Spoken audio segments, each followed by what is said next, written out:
Assalamualaikum warahmatullahi wabarakatuh. Perkenalkan, nama saya Anis Melani. Di sini saya sebagai moderator dari kelompok 2 yang akan membahas analisis jabatan.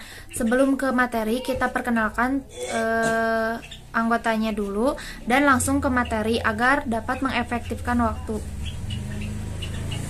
Perkenalan kita mulai dan nanti setelah perkenalan langsung untuk ke materi saja. Assalamualaikum warahmatullahi wabarakatuh. Perkenalkan, nama saya Gagan Renaldi dari kelompok 2 dalam matkul Perencanaan Sumber Daya Manusia. Perkenalkan, nama saya Dila Nur Septiani. Perkenalkan, nama saya Handika Prakasa sebagai pemateri. Assalamualaikum warahmatullahi wabarakatuh. Perkenalkan, nama saya Fitria Ayu Widyastuti, anggota dari kelompok 2. Akan membahas mengenai pengertian analisis jabatan. Analisis jabatan atau job analysis adalah proses, metode, dan teknik untuk mendapatkan data jawaban, mengolahnya menjadi informasi jabatan dan menyajikannya untuk program-program kelembagaan, kepegawaian, dan memberikan layanan pemanfaatan bagi pihak-pihak yang menggunakan atau memberi gambaran spesifikasi jabatan tertentu. Analisis jabatan terdiri dari atas 3 pokok kegiatan, yaitu pengumpulan data jabatan, pengolahan data jabatan, dan penyajian informasi jabatan, atau berbagai program lainnya. Analisis jabatan menghasilkan 2 macam pekerjaan. Yang pertama, uraian jabatan atau job description. Yang kedua, spesifikasi jabatan atau job specification. Materi selanjutnya, kegunaan analisis jabatan. Terdapat 6 kegunaan analisis jabatan, diantaranya 1. Sebagai dasar untuk melakukan evaluasi jabatan. Yang kedua, sebagai dasar untuk menentukan standar hasil kerja seseorang.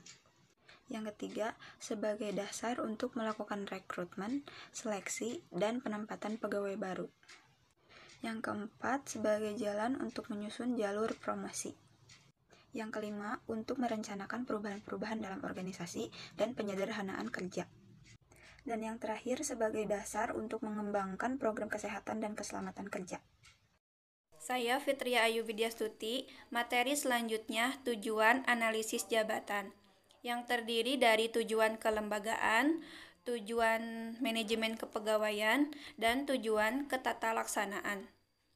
Tujuan kelembagaan meliputi penyusunan organisasi baru, penyempurnaan organisasi saat ini, peninjauan kembali alokasi tugas, wewenang, dan tanggung jawab tiap jabatan, dan penyempurnaan fungsi tiap jabatan.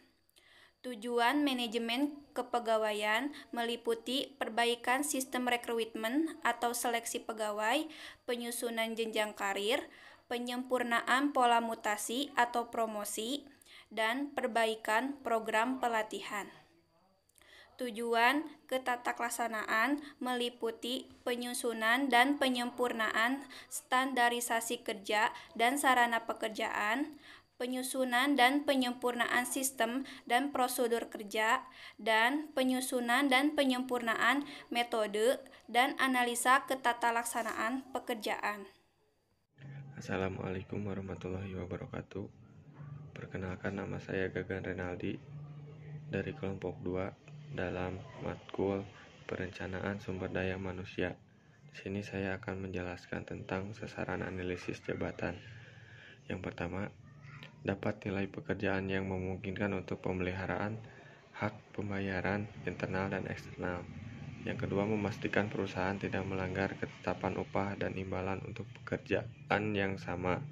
Yang ketiga, membantu supervisor dan pekerja dalam mendefinisikan tugas dan tanggung jawab untuk masing-masing pekerja. Dan yang keempat, menyediakan justifikasi untuk ekstensi pekerjaan dan di mana organisasi dalam kondisi fit hingga kondisi istirahat. Yang kelima, menentukan kebutuhan rekrutmen dan informasi yang memungkinkan untuk membuat keputusan pekerjaan. Yang keenam, sebagai dasar untuk memantapkan program dan pola pengembangan karir bagi karyawan. Dan yang terakhir, sebagai cara untuk menyampaikan pada pekerja potensi apa yang diharapkan dari mereka. Kondisi kerja secara umum dan tipe individu yang bagaimana dapat memuaskan pekerjaan. Terdapat 5 metode yang digunakan dalam analisis jabatan. Yang pertama itu adalah wawancara. Wawancara ini merupakan metode yang banyak digunakan untuk menggali kewajiban dan tanggung jawab pekerjaan yang dimilikinya. Nah, terdapat 3 jenis wawancara untuk mengumpulkan data analisis pekerja. Yang pertama adalah wawancara individual dengan setiap karyawan. Yang kedua adalah wawancara kelompok dan kelompok karyawan yang pekerjaannya sama. Dan yang ketiga adalah wawancara penyedia satu dengan banyak penyedia yang mengetahui pekerjaan tersebut. Yang kedua adalah kuesioner. Kuesioner ini menjelaskan kewajiban dan tanggung jawab mereka yang terkait dengan pekerjaan. Yang ketiga adalah observasi. Observasi langsung sangat berguna, terutama untuk pekerjaan yang terdiri dari aktivitas fisik yang dapat diamati. Para manajer sering menggunakan observasi langsung dan mewawancarai juga. Satu pendekatan adalah mengamati pekerja pada pekerjaan itu selama siklus kerja penuh. Yang keempat adalah catatan laporan partisipan. Catatan laporan partisipan adalah daftar harian yang dibuat oleh pekerja dari setiap aktivitas, di mana mereka terlibat serta waktu yang dibutuhkan untuk setiap aktivitas. Nah, pendekatan ini adalah dengan menanyakan pekerja untuk menyimpanan catatan laporan tentang apa yang mereka lakukan selama sehari itu.